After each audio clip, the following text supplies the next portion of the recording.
మన లైఫ్ ఎప్పుడు ఎట్లా ఉంటుందో మనకే తెలీదు గదా! ఎప్పుడు ఏ సిట్యుయేషన్ ఎట్లా వస్తుందో గూడా తెలీదు. మనం ఒక్కొక్కసారి ఏ మిస్టేక్ జేయకపోయినా, ఆ మిస్టేక్ మన నెత్తి మీద పడిపోతుంది. దాన్ని మనం అనుభవించాల్సిందే.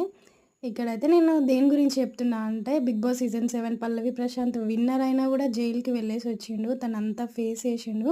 సక్సెస్‌ని ఎంజాయ్ చేయలేకపోయిండు. ఇప్పుడు ప్రెజెంట్ హాట్ టాపిక్‌గా మారిపోయిన అల్లు అర్జున్ సిట్యుయేషన్ గూడా అంతే గదా! అంత మంచి మూవీ తీసినా గూడా తను ఎంజాయ్ జేయలేకపోయిండు.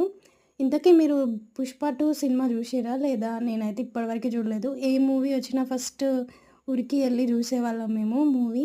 ఈసారయితే టైం లేక, టైం సెట్ అవ్వక ఈసారయితే మూవీ చూడలేదు. ఎప్పుడు జూస్తామో గూడా తెలీదు. నాకైతే ఒకటి నెరవేరితే బావుండు అనిపిచ్చింది. ఏంటంటే, ఆ చనిపోయిన ఆమె మూవీ చూస్తే బావుండు అనిపిచ్చింది. ఎందుకంటే, తనంత పెద్ద ఫ్యాన్ గదా అల్లు అర్జున్‌కి. నాకైతే అట్లా అనిపిచ్చింది.